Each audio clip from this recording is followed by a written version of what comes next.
Today, the Senate Banking Committee is holding a hearing on Federal Reserve reform. While the Audit the Fed bill is not on the hearing agenda, it will no doubt be a topic of discussion.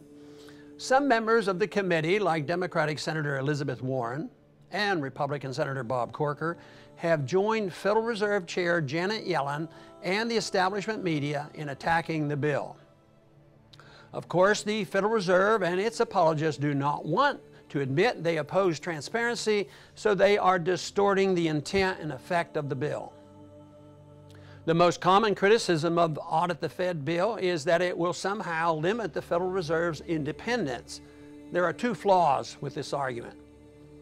First, nothing in the Audit the Fed bill gives Congress any new powers to interfere with the Federal Reserve's conduct of monetary policy. Despite repeated requests, neither Federal Reserve Chair Yellen nor any other opponent of the audit bill can point to any section of the bill that gives Congress any new authority over the Federal Reserve's operations. The reason they cannot point to such a section is simple. There is nothing in the text of this bill giving Congress any such new authority. Secondly, the idea the Federal Reserve is independent of political pressure is a myth. It is so common for the Fed to adjust its policies to help or hurt incumbent politicians that economists have a name for it: the political business cycle.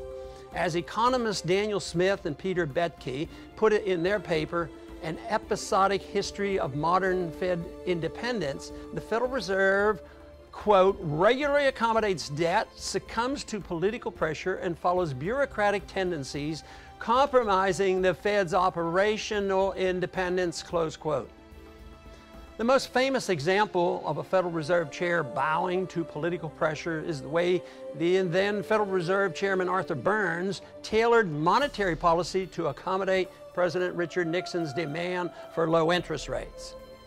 Nixon and Burns were even recorded mocking the idea of Federal Reserve's independence.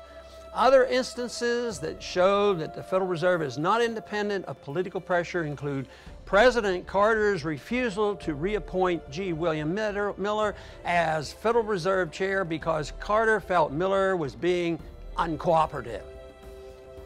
According to none other than Alan Greenspan, Ronald Reagan once reminded then Federal Reserve Chairman Paul Volcker that Congress could change the Federal Reserve Act. Greenspan himself was accused by many political and financial experts, including then Federal Reserve Board member Alan Blinder, of tailoring Federal Reserve policies to help advance President Clinton's economic agenda. Opponents of the audit bill also claim that Federal Reserve is already audited and is fully transparent. These arguments are at best disingenuous, at worst outright deceitful. While it is true the Federal Reserve is subject to some limited audits, these are financial audits that only reveal the amount of assets on the Federal Reserve balance sheets. The Audit the Fed bill will reveal what was purchased, when they were purchased, and why they were acquired.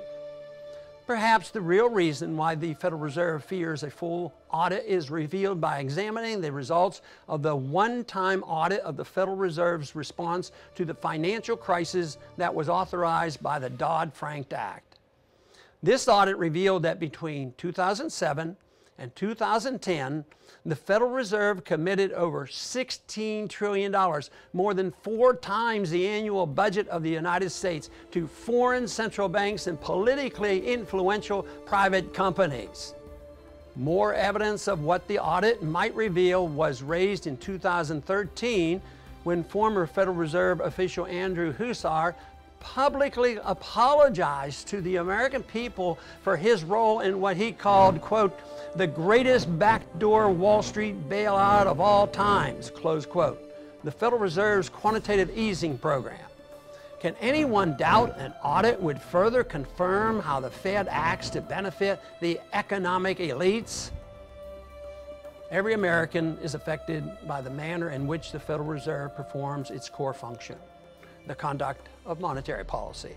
Yet federal law prohibits the people, through their elected representatives, from learning the full truth about how the Federal Reserve conducts monetary policy. It is long past time to bring transparency to monetary policy by auditing the Federal Reserve.